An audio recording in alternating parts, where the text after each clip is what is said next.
की जय जय बोलो, जोता वाली मैया की जय जय बोलो, तेरा वाली मैया की जय जय बोलो, जोता वाली मैया की जय जय बोलो। लाल ध्वजा लहरावे मंदिर माँ, लाल ध्वजा लहराए, लाल ध्वजा लहरावे मंदिर माँ, लाल ध्वजा लहराए। मंदिर अंदर मैया विराजे, मंदिर अंदर मैया विराजे, तेरे माया सन लगा। लाल ध्वजा लहरावे मंदिर माँ, लाल ध्वजा लहराए, लाल ध्वजा लहरावे मंदिर माँ, लाल ध्वजा लहराए।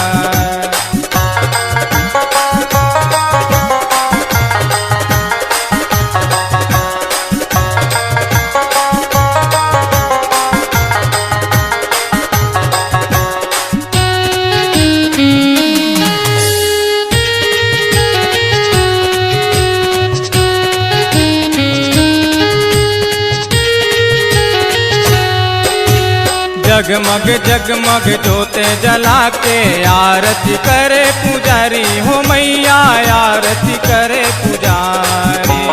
दर्शन बर दरबारे मैया, लाखों भगतो दुआरी हो मैया, लाखों भगतो दुआरी।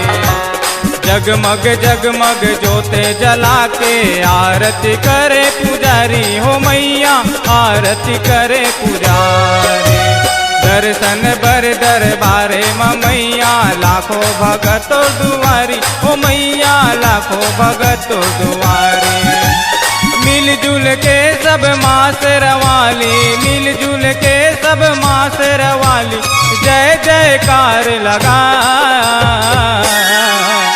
लाल ध्वजा लहरावे मंदिर माँ, लाल ध्वजा लहराए, लाल ध्वजा लहरावे मंदिर माँ, लाल ध्वजा लहराए।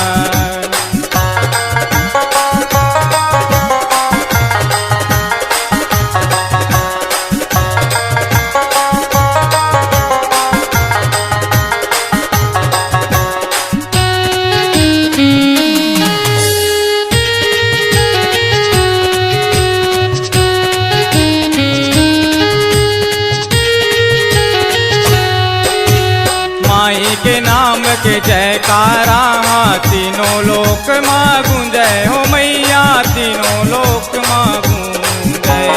मानव दानव देवता मनहा, माई के चरण माँ जावे हो मैया, माई के चरण माँ जावे।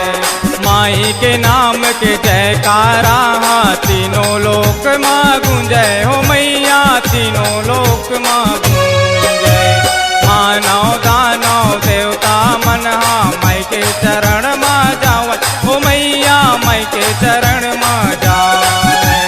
हे राम साहू भजन सुनावे, हे राम साहू भजन सुनावे, मन ढोल बजा।